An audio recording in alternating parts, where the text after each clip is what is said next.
Salut les Aspinous, bienvenue sur Asperger et Chien. Moi je vais démarrer cette vidéo par une petite certitude, je suis sûr que tu kiffes. Tu kiffes de retrouver une petite vidéo Asperger et Chien, parce que ça fait plus d'une semaine que je suis pas réapparu pour un épisode. Et en fait j'avais des circonstances atténuantes, c'est que j'ai traversé une période d'anxiété. J'avais eu une journée un petit peu speed, très pris par plein de trucs, j'avais pas vraiment de temps de me poser. Ce jour-là j'enchaînais une journée harassante au boulot, avec mon grand retour sur scène dans le stand-up. Je savais que ma jolie Bella passerait un bon moment toute seule. Et comme je ne suis pas un maître démissionnaire, j'avais bien placé dans mon programme le fait de passer la voir entre les deux, et de lui consacrer le temps et l'affection que je lui dois. Tout était calé, mon organisation était implacable. Pas de traînasse après le boulot, j'enchaîne, je récupère ma fille au collège. On speed à la maison, on va promener le chien. Et illico pato pesto, j'enchaîne à 20 km pour installer le matériel pour le stand-up. Couvre-feu à 21h, on est pressé par le timing, y a pas de temps à perdre, on y va. À aucun moment, je n'avais prévu dans mon programme que ma fille me poserait une question.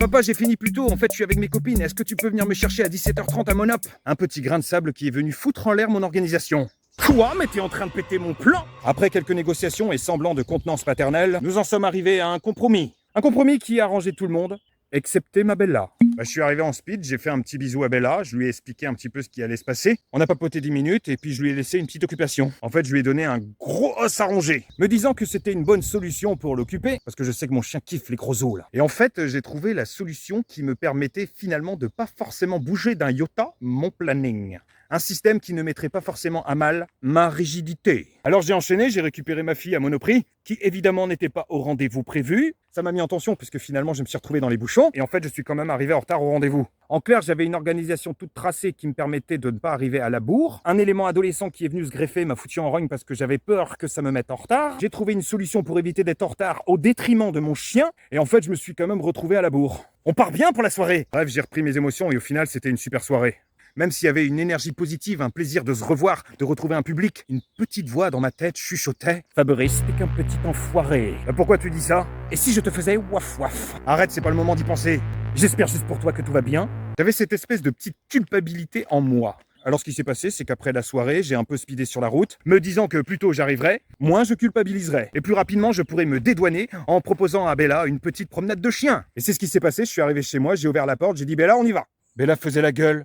Je pense qu'elle était fâchée. Bon, elle est quand même venue parce qu'elle cracherait pas sur une bonne promenade de chien, autant qu'elle cracherait pas sur une petite occasion de se rouler sur un truc qui sent pas bon. Mais en fait, rapidement, j'ai percuté qu'il y avait un problème. En fait, parmi ces petits rituels, mon chien a une petite routine, c'est de faire caca. Je crois que c'est pas l'apanage du chien d'un Asperger, c'est un petit peu typique de tous les chiens. Elle faisait pas caca. Pire que ça, l'expérience sphinctérienne avait l'air de la faire souffrir. C'est un peu embêtant. Comme j'ai en moi quelques réminiscences de formation psychanalytique, j'ai déduit que le fait de se retenir au niveau de ses selles était une manière de se retenir de m'envoyer chier. Parce qu'elle m'en veut de ne pas avoir été un bon père. Je suis un maître frigidaire. À ce moment-là, je me disais que c'était passager et que ça passerait. Sauf qu'en fait, toute la nuit, elle a pleuré. Ma chienne souffrait. Elle avait mal. Et j'ai vécu quelque chose que je ne souhaite à personne. Le sentiment d'impuissance face à son animal qui souffre. Je l'ai déjà entendu se faire mal parce qu'elle s'est piquée sur une ronce, parce qu'elle s'est fait mal à la patte, mais j'avais jamais entendu ma Bella pleurer. Je savais pas quoi faire. Au fond de moi, j'étais désespéré par mon incapacité de la soulager et je me sentais énormément coupable. Le lendemain, à la première heure, je l'ai emmenée chez le veto. Elle se traînait, la pauvre. D'habitude, quand je l'emmène quelque part, elle fait la faux-folle. Elle saute un minima sur les gens, qui plus est sur les enfants. Mais là, rien, elle se traînait, elle couinait, elle était pas bien. Alors on a vu la vétérinaire, et sans l'avoir auscultée, elle avait compris qu'il y avait quelque chose qui sentait pas bon.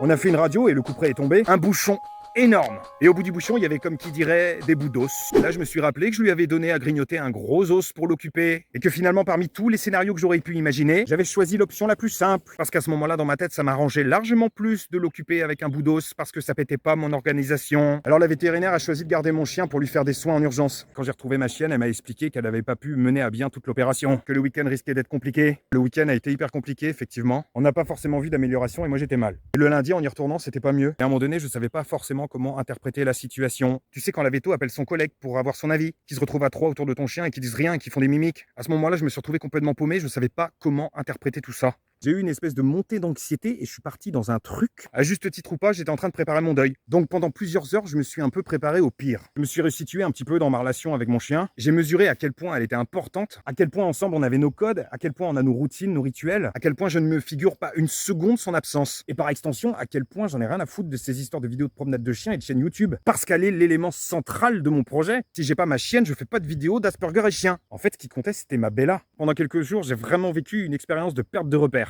Et finalement, chez le vétérinaire, une deuxième radio a montré une amélioration. Et le jour même, je suis allé promener ma chienne, et à un moment donné, elle s'est mise en position pour donner son engrais à Dame Nature. Elle a poussé un hurlement strident, et en fait, j'ai vu apparaître le Saint Graal, un étron prodige. Ça m'a autant soulagé que si ça avait été le mien. Et à partir de là, ça a été de mieux en mieux, elle a repris la forme, elle reprend goût à la vie. Moi, mon anxiété s'est évaporée.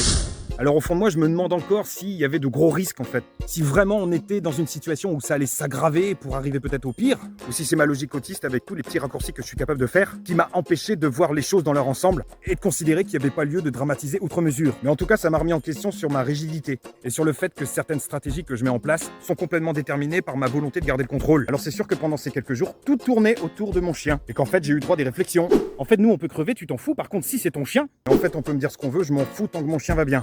Et en fait, je me dis que c'est peut-être ses besoins à elle qui vont m'amener à me décentrer un petit peu et accepter tranquillement l'imprévisibilité des aléas de la vie. Avant une série de vidéos Asperger et chien, il y a quand même un chien avec son Asperger.